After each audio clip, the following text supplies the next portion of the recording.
dijelaskan nubuat Rasulullah itu adalah bahwa keringnya sungai Eufrat merupakan pertanda datangnya Imam Al-Mahdi dan kian dekatnya akhir zaman.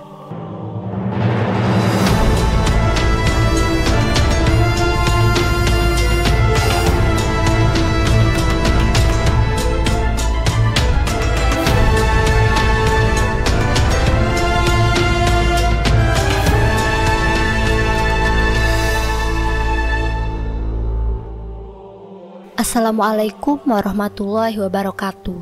Semoga kalian semua senantiasa dirahmati oleh Allah Subhanahu wa Ta'ala. Nabi Muhammad SAW bersabda, hari kiamat tak akan terjadi sebelum sungai Eufrat mengering dan menyingkapkan gunung emas yang mendorong manusia berperang. Sejumlah 99 dari 100 orang akan tewas dalam pertempuran, dan setiap dari mereka berkata, mungkin aku satu-satunya yang akan tetap hidup. Hadis riwayat Bukhari. Dalam riwayat lainnya, Rasulullah SAW bersabda, sudah dekat suatu masa di mana sungai Eufrat akan menjadi surut airnya, lalu nampak perbendaharaan daripada emas. Maka barang siapa yang hadir di situ, janganlah ia mengambil sesuatu pun daripada harta itu. Hadis riwayat Muslim. Imam Bukhari juga meriwayatkan hadis lainnya. Nabi SAW bersabda, segera sungai Eufrat akan memperlihatkan kekayaan gunung emas. Maka siapapun yang berada pada waktu itu tidak akan dapat mengambil apapun darinya. Seperti diriwayatkan Imam Abu Daud, Rasulullah mengingatkan bahwa sungai yang kini mengalir di 3 negeri modern, yaitu Turki, Suriah, dan Irak, pada saatnya akan menyingkapkan harta karun yang besar berupa gunung emas. Selain itu, seperti dinukil dari Alkitab Burhan, dijelaskan nubuat Rasulullah itu adalah bahwa keringnya sungai Eufrat merupakan pertanda datangnya Imam Al-Mahdi dan kian dekatnya akhir zaman. Sungai itu membelah pegunungan Toros, lalu melewati Suriah di kota Jarablus, melewati Irak di kota Al-Bukmal, dan bertemu sungai Tigris di Al-Qurnah yang bermuara di Teluk Arab, ujar Dr. Sauki. Panjang sungai ini mencapai 2.375 km. Dua anak sungainya, yaitu Al-Balik dan Al-Kabur, diketahui sudah mengering. Pada saat Nabi Muhammad SAW nubuatkan masa depan sungai Eufrat, wilayah subur di Mesopotamia itu masih diperebutkan oleh 2 negeri adidaya, yaitu Persia dan Bizantium. Bahkan sungai Eufrat adalah batas alami yang memisahkan 2 kerajaan tersebut. Pada waktu wafatnya Rasulullah, Persia berhasil menguasai seluruh Mesopotamia, termasuk kawasan daerah aliran sungai Eufrat. Namun ini tak selamanya. Pada masa Khulafaur Rasyidin di tahun 642 Masehi, Perang Nahafan terjadi. Ini memperhadapkan antara pasukan Persia dan Muslimin. Akhirnya kemenangan berhasil direbut oleh umat Muslim. Tepat pada era Khalifah Umar bin Khattab, seluruh Persia dapat ditaklukkan daulah Islam. Runtuhlah riwayat imperium yang sudah berusia ratusan tahun itu. Sementara hadis lainnya dari hadis riwayat Muslim mengatakan, kiamat tidak akan terjadi sampai Al-Furat mengering, sehingga muncullah gunung emas. Manusia pun saling bunuh untuk memperebutkannya. Dari setiap 100 orang yang memperebutkannya, terbunuhlah 99 orang. Setiap orang dari mereka mengatakan, mudah-mudahan akulah orang yang selamat.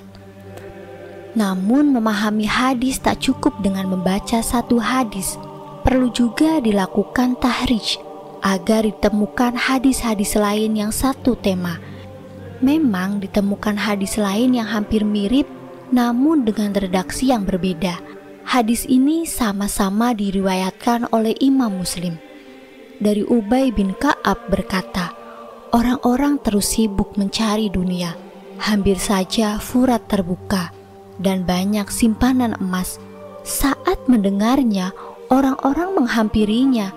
Lalu orang yang di dekatnya berkata, bila kita biarkan orang-orang mengambilnya, mereka akan menghabiskan semuanya. Rasulullah bersabda, mereka berperang karenanya. Dari setiap 100 orang, 99-nya terbunuh.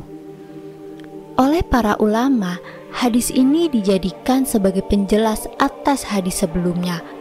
Ubay bin Ka'ab memperinci bahwa inti dari hadis tersebut adalah manusia akan selalu sibuk mencari dunia, sehingga ia mengutip hadis tersebut. Dalam hadis lain juga disebutkan bahwa Rasulullah SAW melarang siapapun yang menemukan emas tersebut, dilarang untuk mengambilnya. Hadis ini diriwayatkan oleh Imam Al-Tirmizi dari jalur Abu Hurairah. Hampir terbuka Al-Furat dengan berisi simpanan emas. Siapa yang mendatanginya, jangan sekali-sekali mengambilnya. Hadis riwayat At-Tirmizi. Setidaknya ada 3 hadis yang berkaitan dengan hal ini. Oleh karena itu, dalam memahami hadis tersebut, perlu kiranya kita mengetahui makna kata per kata. Pertama, terkait Al-Furat yang disebutkan dalam hadis tersebut, para ulama sendiri berbeda-beda terkait maknanya. Selain menyebutkan bahwa Furat adalah sungai di Kufah, ada juga yang mengatakan bahwa Furat berarti laut. Ada juga yang mengatakan bahwa Furat adalah air yang rasanya tawar sekali. Dari makna-makna ini, sebenarnya belum ada kesepakatan di antara para ulama hadis di atas makna Furat yang sebenarnya. Dengan demikian, jika ada yang mengatakan bahwa keringnya sungai Eufrat sekarang termasuk bagian dari tanda hari kiamat, maka bisa jadi benar, bisa jadi juga salah. Yang kedua, terkait makna Jabal bin Zahab dan Kans bin Zahab. 3 hadis tersebut menggunakan 2 redaksi yang berbeda. Pertama menggunakan kata gunung, dan yang kedua hanya menggunakan kata simpanan.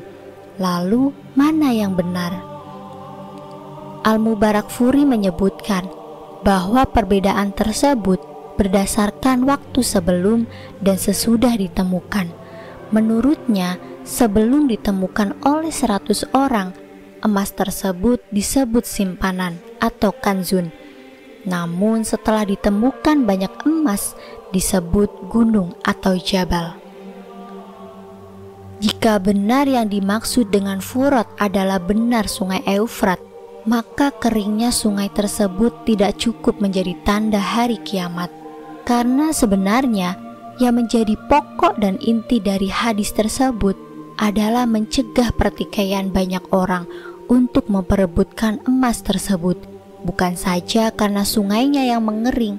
Maka dari itu Rasulullah SAW mencegah kehancuran akibat pertikaian itu dengan mengimbau agar tidak mengambil emas itu jika telah ditemukan. Dari Abu Hurairah, ia berkata, Rasulullah SAW bersabda, kelak bumi akan mengeluarkan semua isi perutnya, semisal tiang dari emas dan perak. Lalu akan datang seorang pembunuh seraya berkata, karena benda inilah aku membunuh. Lalu datang pula orang yang memutuskan tali silaturahmi seraya berkata, karena benda inilah aku memutuskan tali silaturahmi. Lalu datang pula seorang pencuri seraya berkata, karena benda inilah tanganku dipotong. Kemudian mereka semua meninggalkannya begitu saja dan tidak mengambilnya sedikit pun. Hadis riwayat Muslim. Ini menunjukkan bahwa tanda kiamat itu bukan terletak pada mengeringnya sungai Eufrat, melainkan perebutan harta dari perut bumi yang membuat banyak orang berperilaku buruk, seperti mencuri, membunuh, dan memutus silaturahmi. Jika kita gali lebih dalam lagi, maksud dari hadis tersebut adalah larangan untuk berebut sesuatu yang bukan menjadi hak dan milik kita. Gambar yang ditampilkan hanya ilustrasi, dan kami memohon maaf jika ada kesalahan dalam penulisan maupun penyebutan.